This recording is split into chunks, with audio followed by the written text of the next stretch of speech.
সিঁদুর অঙ্গটা কিলো লাল টকটকে করছে বাবা। দেখতে পেল কৌটা ভর্তি করা সিঁদুর, সমস্ত সিঁদুর অঙ্গে মেখেছে। বাবা হনুমান, এই সিঁদুরগুলো তুই এমন করে নষ্ট করলি বাবা? মাগো, তুমি তো এখনই বললে সিঁদুর পড়লে নাকি আমার প্রভু রামচন্দ্রের মঙ্গল হবে, তাই তো তুমি এতটুকু সিঁদুর পড়েছো। আর আমি কি করেছি জানো? কৌটা ভর্তি করা সিঁদুর, সমস্ত সিঁদুর আমার অঙ্গে মেখেছি, যাতে বেশি বেশি করে আমার প্রভু রামচন্দ্র মঙ্গল হয়ে যাবে। তাই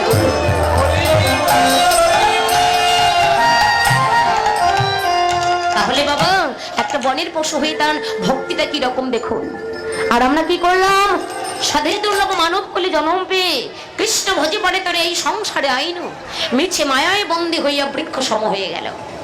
এই দুর্লভ মানব কুলে জন্ম পেয়ে আমরা প্রত্যেকে অহংকারের আসনে বসে আছি, অহংকারের বেশভূষা পরিধান করে আছি, একবার উঁচু মাথাটাকে নিচু করলাম না। কিন্তু তার কৃপা পেতে হলে এখনো সময় আছে। যদি পারেন অহংকারের আসনটা ছেড়ে দিয়ে অহংকারে বেশভূষা পরিত্যাগ করে উঁচু মাথাটা উঁচু না করে এই উঁচু মাথাটা নিচু করে যদি বৈষ্ণবের চরণে ঠেকাতে পারেন, এটা আমার গৌর গোবিন্দের কৃপা হলেও হতে পারে। দেখুন, যে কথাটা না বললেই নয়, কমিটির বাবারা যে এত এত টাকা পয়সা খরচা করে এরকম মহতি হরিবাসর করছেন কেন? কি দরকারে করেছেন? কি প্রয়োজনে করেছেন? কি দরকার ছিল বাবা? করেছেন কেন? একমাত্র ভক্ত সঙ্গ করবার জন্য। কেননা শাস্ত্রে বললেন সাধু সঙ্গ, সাধু সঙ্গ সর্বশাস্ত্রে কয় লাভমাত্র সাধু সঙ্গ যে কৃষ্ণ প্রাপ্তি হয়। সহস্র সহস্র বৎসর ধরিয়া যোগ তপস্যা করিয়া যাহা লাভ হয় না, একবার সাধু সঙ্গ করলে সাধুদিগের দর্শন মাত্রই কোটি কোটি তীর্থের ফল লাভ হয়ে যায়। তাই যদি না হতো বাবা, এই যে সবার কাছে বড় বড় ফোনগুলো আছে, ঘরে বসেই তো কীর্তন দেখা যায়, শোনা যায়, যায় না? তাহলে ঘরে বসেই কীর্তন দেখা যায়, শোনা যায়, তাহলে এখানে কেন এসেছেন? ঘরে বসেই তো আমরা দেখতে পাচ্ছি, শুনতে পাচ্ছি। আর কমিটির বাবার যে লক্ষ লক্ষ টাকা পয়সা খরচা করে যে হরিবাসর করছেন কেন? ঘরে বসেই তো বড় বড় কীর্তন দেখা যাচ্ছে, শোনা যাচ্ছে, কিন্তু করেছেন কেন? যে ঘরে বসেই কীর্তন দেখা যায়, শোনা যায়, ওই দেখা শোনাতে কখনো কৃষ্ণ প্রেম ভক্তির উদয় হয় না। কৃষ্ণ প্রেম ভক্তির উদয় হবে কোথায়? একমাত্র ভক্তির বাজারে, সাধুর বাজারে আসলেই কৃষ্ণ প্রেম ভক্তির উদয় হবে। আর সাধুর বাজারে আসলে সাধু সঙ্গ হবে, ভক্ত সঙ্গ হবে। ওই যে বললাম সহস্র সহস্র বৎসর যোগ তপস্যা করিয়া যাহা লাভ হয় না, একবার সাধু সঙ্গ করলেই সাধুদিগের দর্শন মাত্রই কোটি কোটি তীর্থের ফল লাভ হয়ে যায়।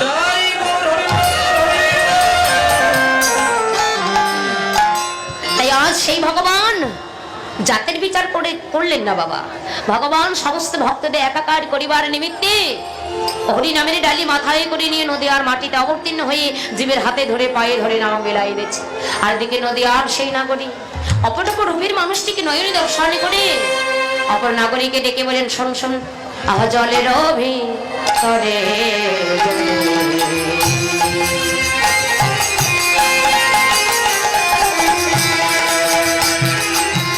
যেন ডুবে দেখে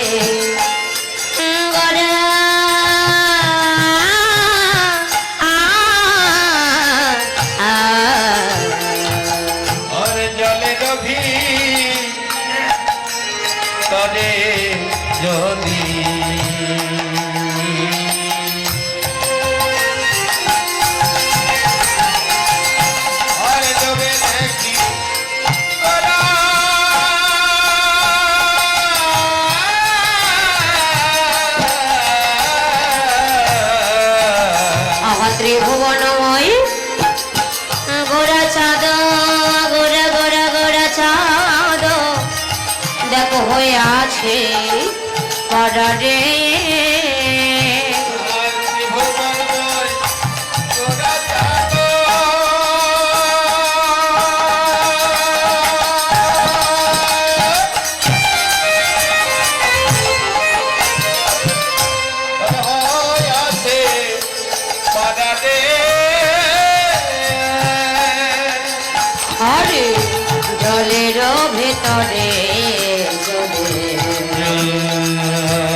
আহা যমুনায় জল ভরিতে গিয়ে আহা এই এখনই দেখে এলাম। আমি যমুনায় জল ভরতে গিয়ে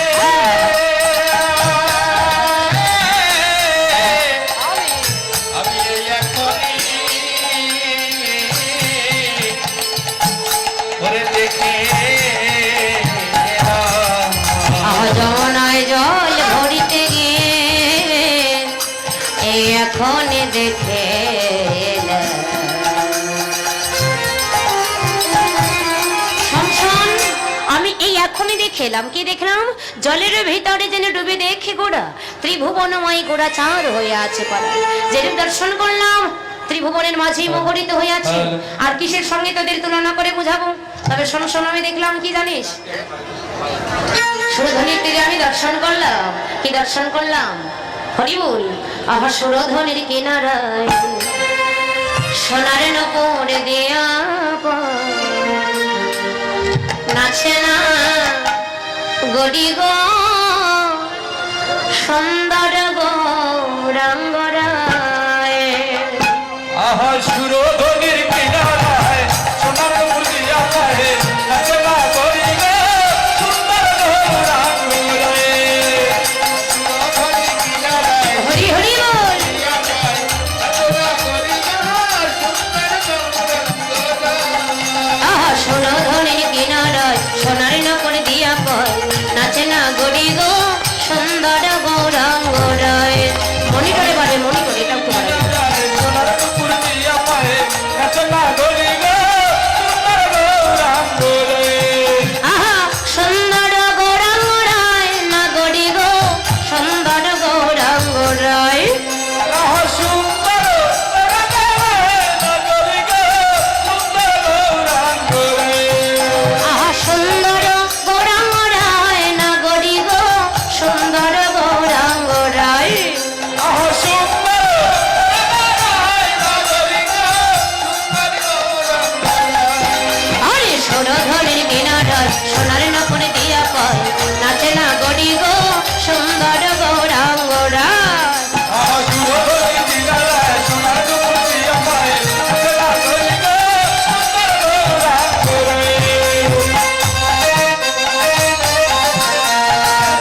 रक्षा बने को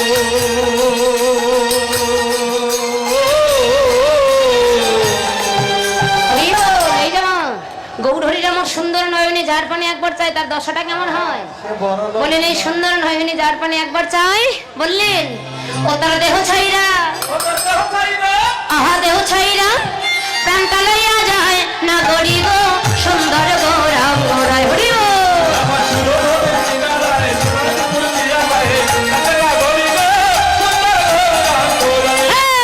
সুরধরে কিনারায় সুরের উপরে দিয়া কয় নাচে না গড়ি গো সুন্দর গৌরাম গৌরায়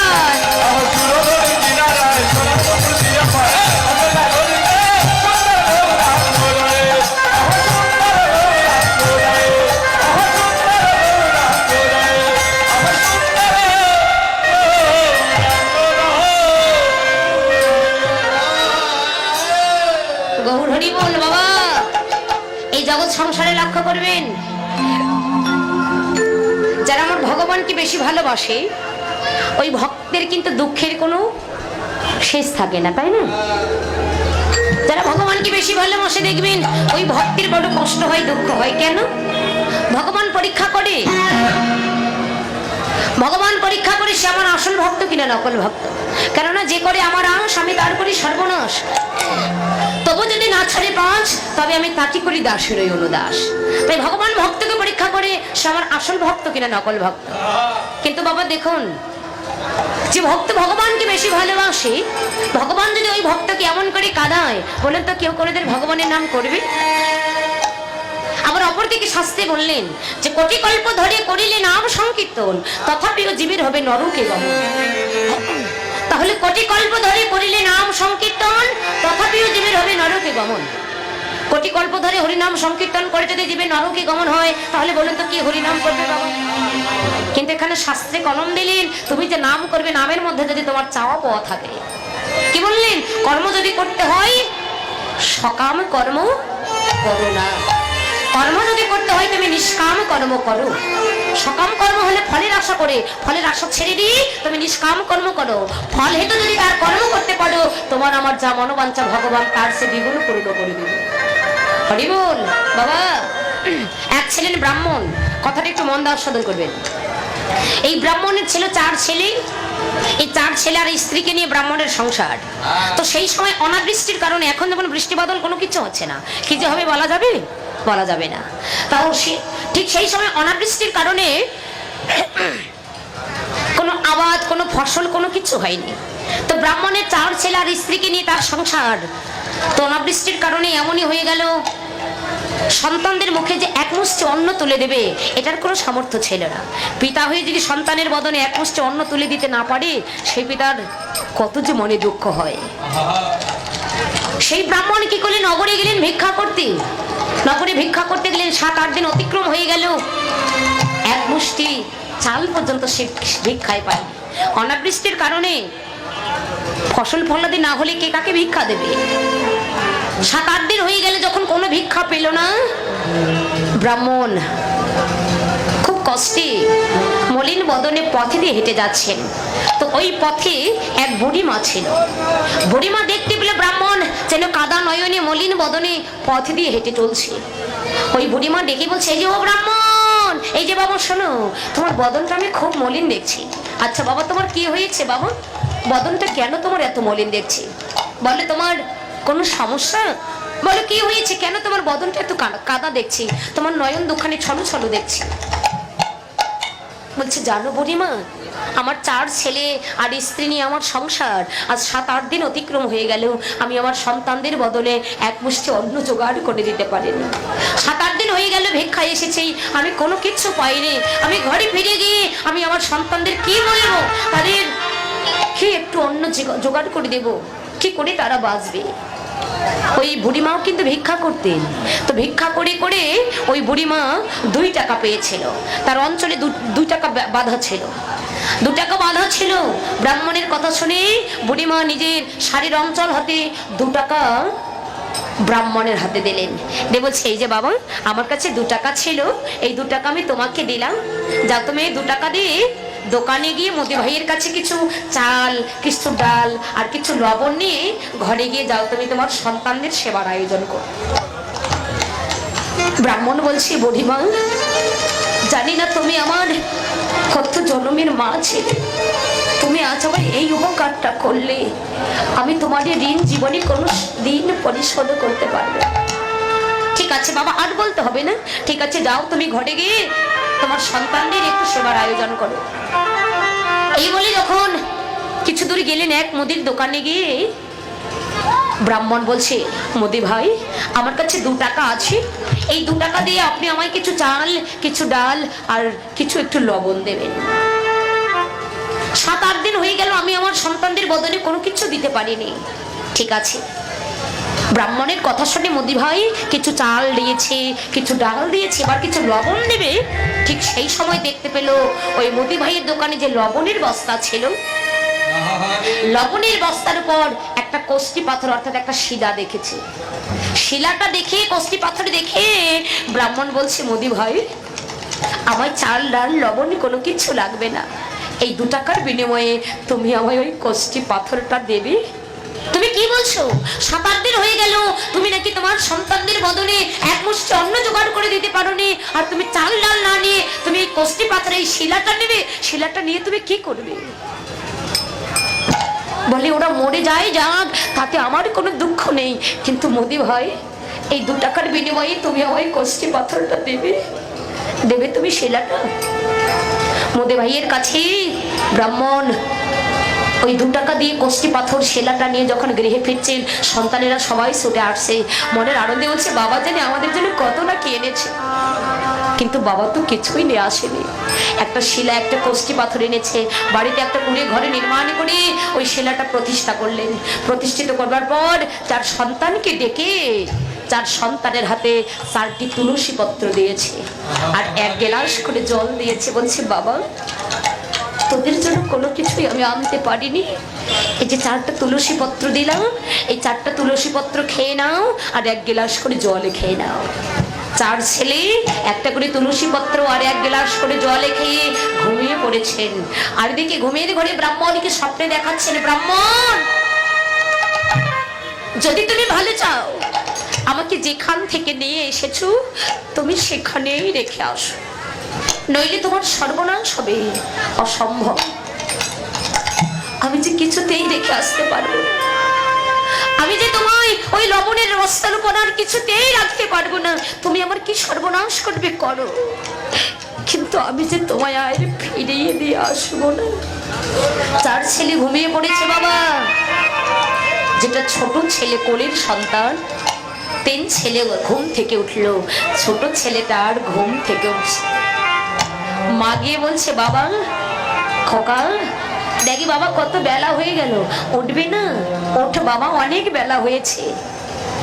দেখতে পেল সন্তান শুকনো কাজ ছেড়ে নেয় হয়ে আছে, জগতের বুকে নেই, চিরবিদায়িনে চলে গেছে।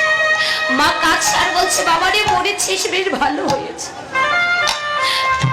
মা হয়ে 7-8 দিন ধরে তোদের মুখে একটু অন্ন জোগাড় করে দিতে পারে, মরেছিস বাবা, বেশ ভালো হচ্ছে। ছোট সন্তানকে, মৃত সন্তানকে বক্ষে নিয়ে শ্মশানে গিয়ে শেষকৃত্য করে গৃহে ফিরলেন। পরের দিন আবার ঘুমিয়ে পড়েছে, ঘুমের ঘরে আবারও স্বপ্ন দেখাচ্ছে, এখনো সময় আছে, আমায় তুমি রেখে আসো। দয়াময় আমি যে তোমায় কিছুতেই রেখে আসতে পারবো না, কবে তুমি আমার কি সর্বনাশ করবে করো। ওই যে বাবা যে করে আমার আস তার করে সর্বনাশ, ভগবান কি করে সর্বনাশ করছে দেখো। বলে কিছুতেই রেখে আসবো না, কবে তুমি আমার কত সর্বনাশ করবে করো, কিন্তু আমি কিছুতেই তোমায় রেখে আসবো না। পরের দিন ব্রাহ্মণ উঠেছে, ব্রাহ্মণের স্ত্রী উঠেছে, বাকি 3 ছেলে যেন আর একটাও ঘুম থেকে উঠলো। 3 ছেলে যখন ঘুম থেকে উঠলো না, ব্রাহ্মণ, ব্রাহ্মণের স্ত্রী, 3 ছেলেকে বক্ষমা ছিল শ্মশানে নিয়ে শেষকৃত্য করে গৃহে ফিরে ব্রাহ্মণ আর ব্রাহ্মণের স্ত্রী ঘুমিয়ে পড়লেন। প্রভুর কি লীলা বাবা, তার লীলা বোঝা যে বড় দায়। পরের দিন সকালবেলা ব্রাহ্মণ ঘুম থেকে উঠল। ব্রাহ্মণের স্ত্রী যে আর ঘুম থেকে উঠল না। ব্রাহ্মণ কেঁদে কেঁদে বলছে, ওগো দয়াময়, অগ্নি সাক্ষী রেখে যাকে আমি বিবাহ করেছিলাম, যে আমার একমাত্র জীবন সঙ্গিনী, তাকেও তুমি এমনই করে কেড়ে নিলে। ব্রাহ্মণ অঝরে দাঁড়াই ভেসে গিয়ে কাছে আর বলছে, প্রভু প্রভু গো,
আরে কার কারা তুমি করে হাসা,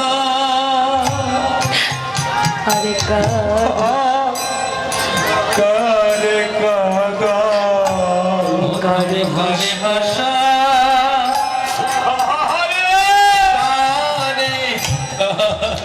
তোমার লীলা বোঝা বড় দায়।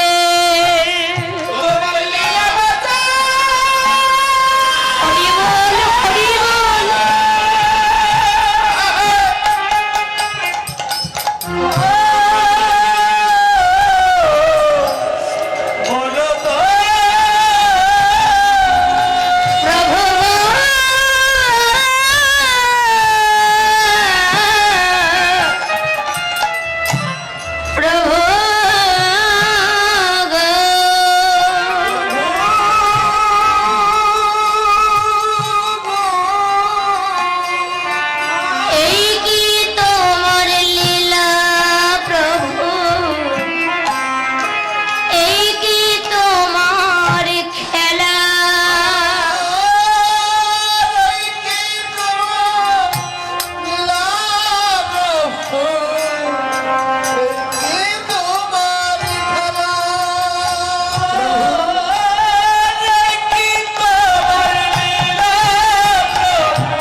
এই তোমার লীলা, এই তোমার খেলা, তোমার লীলা বোঝা যে বড় দায়। তুমি কারো হাসাও আর কারো কাঁদাও। এমন করে যদি ভগবান কোনো ভক্তকে দুঃখ দেয়, কষ্ট দেয়, বলুন তো বাবা, কে ভগবানের নাম করবে, কে ভগবানকে ভালোবাসবে? কিন্তু যারা প্রকৃত ভক্ত, ভগবান কাঁদায়। কেন কাঁদায়? দেখি আমায় সে কতটুকু ভালোবাসে। যারা প্রকৃত ভক্ত তথাপিও তারা কাঁদে আর বলে, তুমি যদি ভগবান ভক্তেরি তবে কেন দুঃখ ও দয়াময়, কেন তবে দুঃখ। আর তুমি যদি ভগবান ভক্তের প্রাণ, তবে কেন দুঃখ না, ভগ দয়া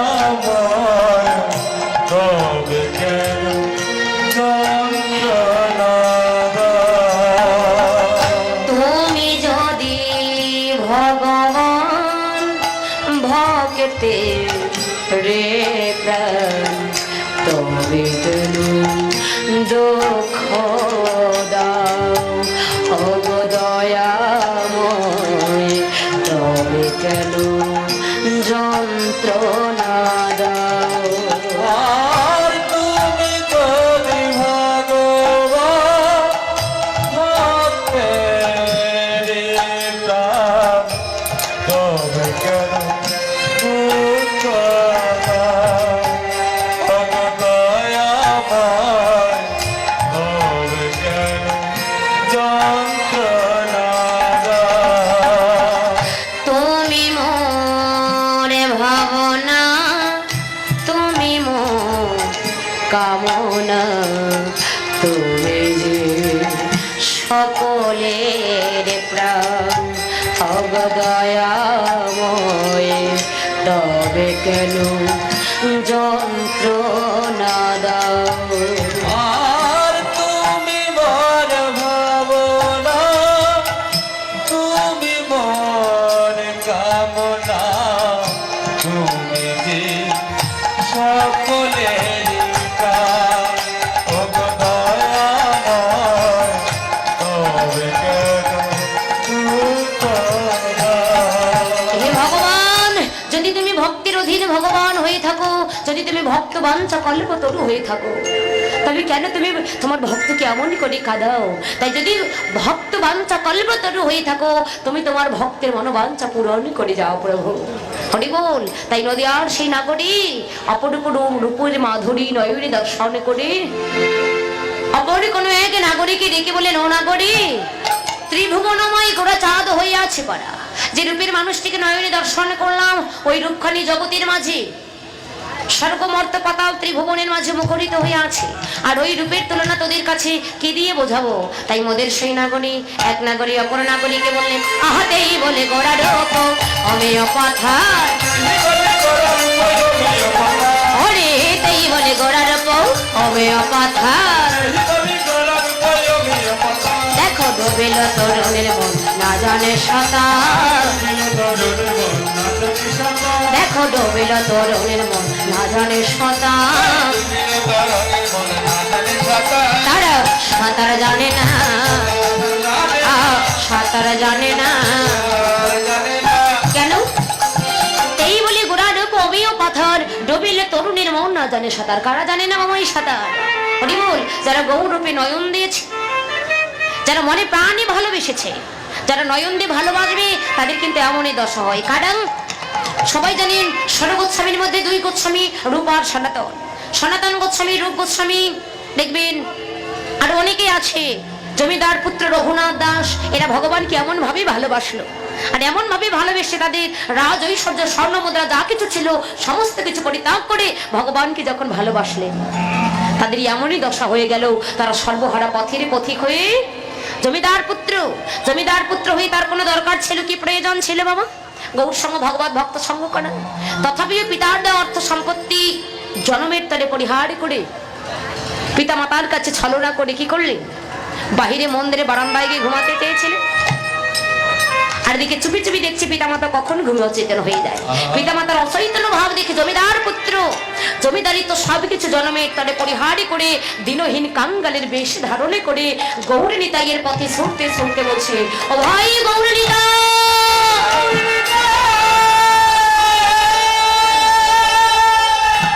ও ভাই গৌরী নিতাই, আমি আমার আমিত্ব বিষয় বাসনা জমিদারিত্ব সবই কিছু পরিহার করে তোমার পানে ধেয়ে এসেছি, একবার তুমি আমায় কৃপা করো, যেন তোমার চরণ ছাড়া করো না, আমি যে তোমার ওই চরণের বড় অভিলাষী। তাহলে জমিদার পুত্র হয়ে দেখুন কিভাবে ভগবানকে ভালোবাসলেন। সনাতন প্রভুর জীবন কাহিনী সবাই জানেন, যে সনাতন প্রভু তার রাজ ঐশ্বর্য স্বর্ণমুদ্রা সবকিছু ছেড়ে বৃন্দাবনে এসে মদন মোহনের বিগ্রহ পূজা করতেন আর ভিক্ষা করতেন বৃন্দাবনে গিয়ে, কারণ তার তো কোনো কিছু ছিল না। ভিক্ষায় কি পেত? শুকনো রুটি পেত। ওই শুকনো রুটি এনে ভগবানকে সেবা দিত, মদন মোহনকে সেবা দিত, আর ওই প্রসাদ নিজে সেবা করত। ভগবান ভক্তকে পরীক্ষা করেছিল, সনাতন নিত্য নিত্য শুকনো রুটি আমায় সেবা দিস, এগুলো সেবা করে আমি আর পারছি না, তুই আমায় একটু ভালো মন্দ কিছু খেতে দিবি। কেঁদেছিল আর বলেছিল, দয়াময় তোমার ভালো মন্দ খাবার স্বাদে জেগেছে, তাহলে এতদিন যখন আমার অনেক কিছু ছিল, রাজ ঐশ্বর্য ছিল, স্বর্ণ মুদ্রা ছিল, তখন তো তুমি আমার কাছে ভালো মন্দ কিচ্ছু খেতে চাও, তখন তুমি আমাকে ধরা দাওনি। আজ আমি পথের পথিক হয়েছি, আমার বলতে কিছু নেই, তাই তুমি আমার কাছে ভালো মন্দ খেতে চাচ্ছ। বলে কোথা থেকে তোমাকে এনে দেব? সনাতন, ভালো মন্দ আর কি খেতে চাইলাম নে, চেয়েছিলাম একটু না হয় শুকনো রুটি সেবা দিস, এই শুকনো রুটির সঙ্গে না হয় একটু লবণ মিশিয়ে দিস ভাই। প্রভু, তোমার লবণ খাবার স্বাদে জেগেছে, বলে কোথা থেকে তোমাকে লবণ এনে দেব? বৃন্দাবনে তো শুকনো রুটি ছাড়ার কিচ্ছু দিত না বাবা, তাহলে লবণ কোথা থেকে এনে দেবে দয়াময়? ওরে মদন মোহন, যদি তোমার লবণে খাবার সারে জেগে থাকে, তোমার নিজের লবণ তুমি নিজেই সংগ্রহ করে নিও, আমি দিতে পারবো। ভক্ত হতে হলে বাবা ভক্তের এমন অনুরাগ থাকা যায়, অনুরাগ থাকা ছাড়া, ছলনা ছাড়া ভগবানের কৃপা লাভই করা যায় না।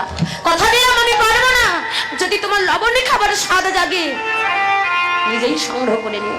কি করলেন? এক সওদাগর ছোট্ট ডিঙ্গি নৌকার মধ্যে লবণের বস্তা বোঝাই করে মথুরা থেকে বৃন্দাবনের হাটে লবণ বিক্রি করতে যাবেন।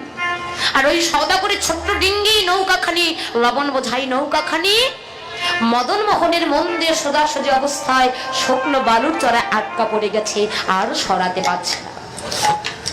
শত চেষ্টা করেও সরাতে পারছে না। একদিন গেল, দুদিন গেল, 3 দিন গত হতে চলেছে।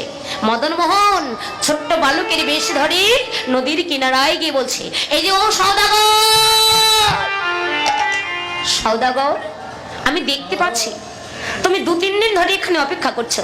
আচ্ছা বাবা, তোমার কি হয়েছে? তুমি কেন এখানে দাঁড়িয়ে আছো? জানো বাবা, দেখো এই ছোট্ট ডিঙ্গি নৌকার মধ্যে আমি লবণের বস্তা বোঝাই করেছি, মথুরা থেকে বৃন্দাবনের হাটে আমি লবণ বিক্রি করতে যাব, কিন্তু আমার ছোট্ট ডিঙ্গি নৌকা শুকনো বালুর চরে আটকা পড়েছি, আমি আর সরাতে পারছি না। তুমি আমায় একটু উপায় করে দেবে? জানো বাবা, আমি এখনই শুনে এলাম এখানে একটি মদন মোহনের মন্দির আছে, ওই মদন মোহনের মন্দিরে নাকি লবণের অভাব পড়েছে। জানো, তুমি 1 বস্তা লবণ ওই মদন মোহনের মন্দিরে গিয়ে দিয়ে এসো, দেখবে তোমার শুকনো বালুর চড়া থেকে তোমার নৌকাখানি সরে যাবে। বাবা, কোথায় সেই মন্দিরটা, তুমি আমায় একটু দেখিয়ে দেবে? আরে না না, আমার যাবার তো সময় নেই, আমায় যে দেখাশোনা করতে হয়, কার ঘরে লবণের অভাব পড়েছে, আমায় দেখাশোনা করতে হয় কার ঘরে তেলের অভাব পড়েছে, কার ঘরে চালের অভাব পড়েছে, কার ঘরে ডালের অভাব পড়েছে, এগুলো আমায় দেখাশোনা করতে হয় তো। তাই আমার যাবার সময় নেই, আমি বললাম তুমি এই পথে দিয়ে যাও, গিয়ে দেখতে পাবে মদন মোহনের মন্দির, আর ওই মন্দিরে এক পূজারী আছে, তুমি যাও, গেলে দেখবে সব ঠিকঠাক হয়ে যাবে। 1 বস্তা লবণ সওদাগর মাথায় করে নিয়ে ছুটতে ছুটতে পথে দিয়েছে, গিয়ে দেখতে পেল সেই মদন মোহনের মন্দির। মন্দিরে প্রবেশ করে বলছে, ওগো তোমরা কি কোথাও আছো? সনাতন মন্দির থেকে, ঘর থেকে বাহিরে বেরিয়ে দেখতে পেল এক সওদাগর মাথায় একটা বস্তা দিয়ে দাঁড়িয়ে আছে। কে গো তুমি? জানো বাবা, একটা ছোট্ট বালকে গিয়ে আমায় বলে এলো এই মন্দিরে নাকি লবণের অভাব পড়েছে। সাধু বাবা চমকে উঠেছে, ঠিক আমি তো বলেছিলাম। ওরে মদন মোহন, যদি তোমার লবণ খাবার স্বাদে জেগে থাকে, তোমার নিজের লবণ তুমি নিজেই সংগ্রহ করে নিও। ঠিক তো মনে হয় তাই করেছে। বলে কে সেই বালক? সওদাগরের মাথা থেকে লবণের বস্তাটি নামিয়ে সওদাগরের হাতটা টানতে টানতে নে মদন মোহনের মন্দিরে প্রবেশ করে বললেন, সওদাগর দেখো, সওদাগর দেখো, এই কি সেই বালক গিয়ে তোমায় বলে এলো।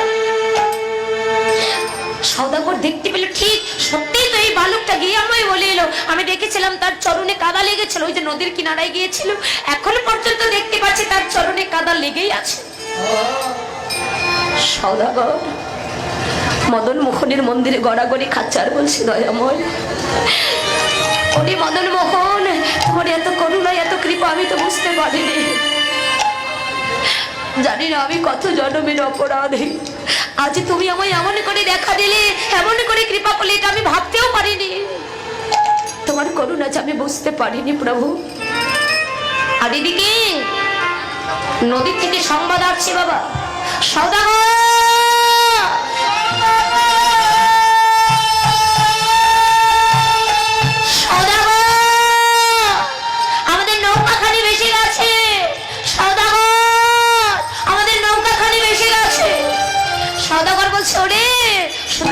আমার ওই নৌকা ভাসেনি রে, আজ আমাদের দেহ নৌকা মদন মোহনের প্রেমে যমুনায় ভেসে ওরে ভেসে গিয়েছে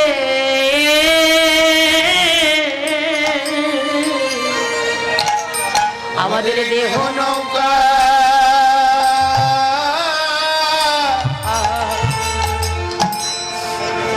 মদন মোহনের প্রেম যমুনায় ভেসে গিয়ে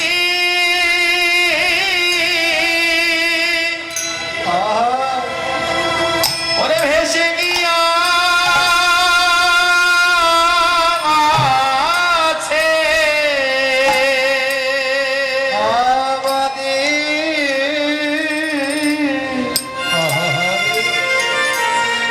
আমাদের দেহ নৌকা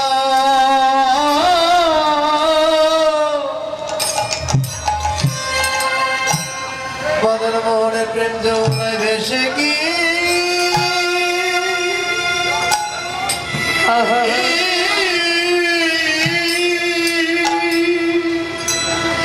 ওটি ভেসে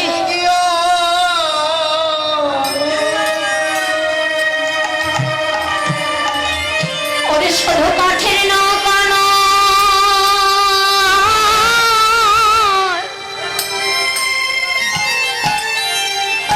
শুধু কাঠের নৌকা নয়,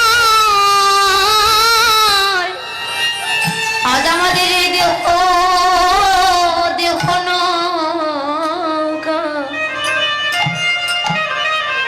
আমাদের দেহ নৌকা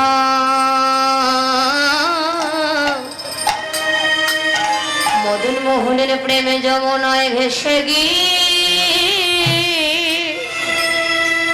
ওরে ভেসে গিয়েছে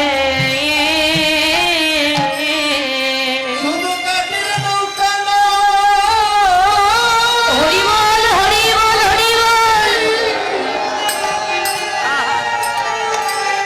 শুধু কাঠের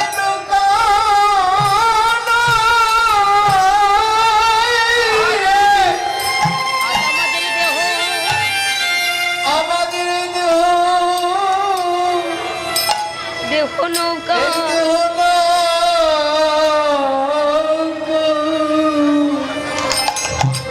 আমাদের দেহ আহা রে আমাদের দেহ